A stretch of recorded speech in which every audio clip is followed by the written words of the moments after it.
Hi, my name's Natasha and I work at SERCUL. At SERCUL, our goal is to keep the rivers and wetlands and the plants and animals that live there as healthy as possible. Today I'm going to be talking to you about some of the things that we do at school and at home that mean that the rivers and wetlands aren't as clean and healthy as they could be.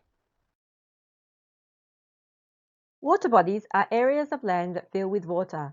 Some water bodies that you might know about if you live in Western Australia are the Swan River, which is the big river that flows through Perth that you can see on your screen, and the Canning River, which flows into the Swan River. We also have lots of wetlands and lakes. Can you think of a river, wetland or lake near you? Do you ever visit these rivers or wetlands? If you do, what do you like to do there?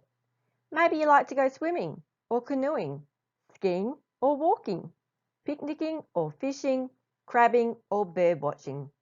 If we want to be able to continue to enjoy our rivers and wetlands in these ways, we need to make sure that they are kept healthy. More importantly, we need to keep them working in a healthy way so that all of the plants and animals that live there can have a nice place to call home. How do our rivers and wetlands become dirty and unhealthy? Let's think about how they become filled with water. A catchment is an area of land that collects water for a water body such as a river, lake, wetland or dam.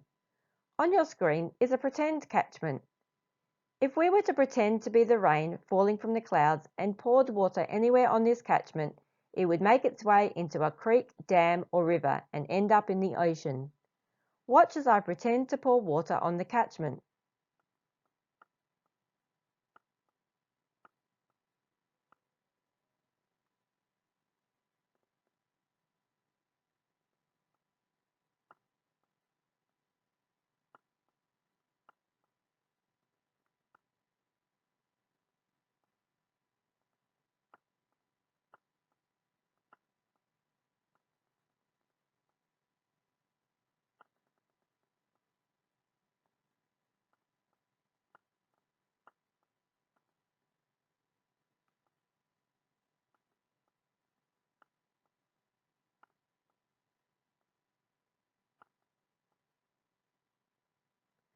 Another way to think about how catchments work is to cup your hand and think about where the water flows when you put your hand under a running tap. Your fingers and thumb are like the hills, whilst your palm is like the valleys, and the creases in your palm are the rivers. Water will flow down the hills or your fingers and thumb into your palm or the valleys and make its way into the creases, which are the rivers. Your hand has now become a catchment. Rain that falls from the clouds will make its way through the catchment into rivers and wetlands in one of three ways. The first way is through the soil. Groundwater is underground water that is held in the soil. Think about rain that falls on your school oval. It doesn't just stay on top of the ground, does it? It soaks into the ground. Some of it will be used by the grass or other plants, but the rest will make its way into the groundwater and move slowly through the soil towards the river or wetland. When you are at the beach, you will see groundwater when you dig a hole next to the water. If you're close enough to the water and dig a deep enough hole, soon the water in the sand next to your hole will fill the hole with water. This is groundwater moving through the sand. The second way water gets into our rivers and wetlands is through runoff. When rain falls from the sky, sometimes it falls directly into creeks and streams that flow into the river, or it falls on the land and flows over the ground into the river or wetland. The third way water makes its way into rivers and wetlands is through drains on your street, which are called stormwater drains. Clean water comes into your house and you use it to wash yourself, wash your clothes, wash your dishes, drink, cook with, go to the toilet, and water the garden. The dirty water or wastewater leaves your house through pipes. Depending on where you live, it either gets taken through the sewage system to a wastewater treatment plant or it goes into a septic tank under your house. At both places, it is treated, which means made as clean as possible, before being pumped out into the ocean or groundwater. The water that flows down the drains on your street, however, goes through the stormwater system of drains, which empty into the nearest river or wetland without being cleaned or treated at all. Have you ever lost your ball down the drain on your street? That ball would have gone with the water down the drain and popped out in a river or wetland nearby. Unfortunately, water isn't the only thing that can make its way into our water bodies through the groundwater, runoff, or the drains. Think about the oil and rubbish that end up on our roads and will be flushed down the drain the next time it rains. Or the fertilisers that people put on their lawn and gardens to help them grow. Fertilisers that aren't used by the plants go into the groundwater and then into the river or wetland. What about those lawn clippings that people blow off their lawn onto the road? Or the sand from a house being built that ends up on the road? All of these things can make our wetlands and rivers sick, and many of them contain nutrients such as nitrogen and phosphorus. Nutrients in rivers and wetlands come from farms, fertilisers people put on their lawns and gardens to feed their plants, leakages from septic tanks, detergents, leaves, bread fed to water birds, soil, grass clippings, and dog poop. Nutrients are things that plants and animals need to grow. We get nutrients from the food we eat, and nutrients are in soil and water, but in very small amounts. Plants get nutrients from the soil and water. Animals get nutrients when they drink or eat plants or other animals. Too many nutrients in our water bodies causes algae to grow, and too much algae causes lots of problems. So the answer to the question of whether nutrients are good or bad depends on how much there is. Small amounts of nutrients allow us to live, whilst large amounts of nutrients threaten life. So who knows what algae is? Algae grows naturally in our water bodies. You may have seen it in rivers, lakes, wetlands or drains. Small amounts of algae are good as they provide a source of food for many animals, like tadpoles. Unfortunately, algae is not like us. It doesn't stop using nutrients when it's full. The more nutrients we give it, the more it'll grow. It particularly likes it when it is warm, the sun is bright, and the water in the river or wetland isn't moving too much. Eventually, if it has enough warm weather, sunshine, calm water, and lots of nutrients, algae can bloom and cover large areas of a river or wetland. Imagine you are a plant at the bottom of a lake, and the roof of your house is the algae covering the water. What bright object can you not see up in the sky because your roof, or the algae, is in the way? If you said the sun, then you would be right.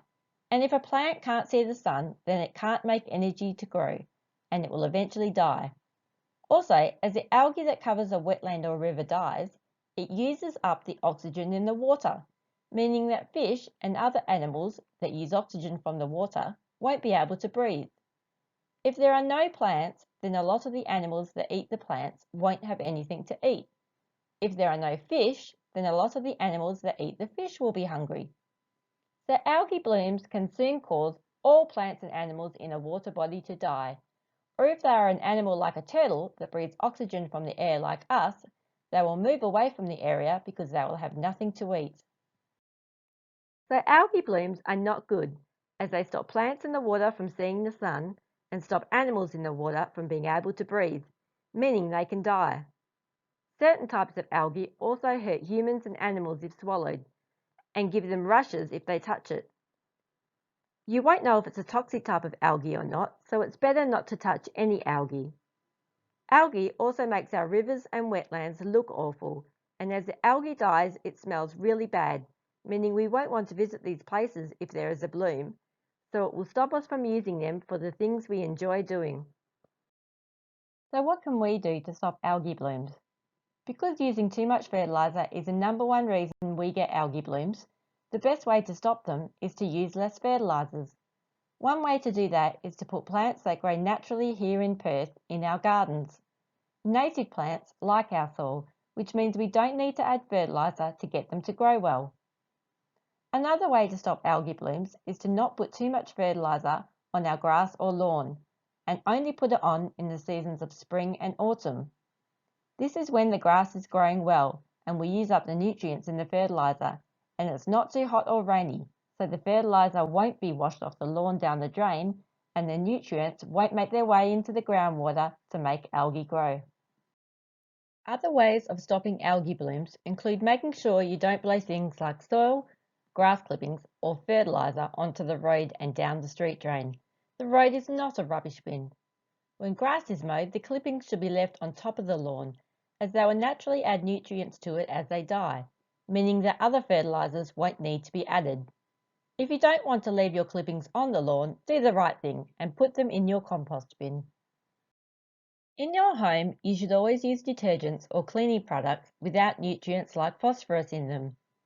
Many detergents have the symbol NP on them, and this means they contain no phosphorus. Phosphorus is one of the nutrients that algae loves to use, so get your parents to look for detergents with this symbol when they go shopping. If the detergent does contain phosphorus, it might have a P symbol on it. Try not to buy detergents that show this symbol. Not all detergents will let you know that they contain phosphorus, so just because they don't have this symbol on them doesn't mean they are phosphorus free. If you want to wash your car, the best place to do it is at a car wash where they recycle the water.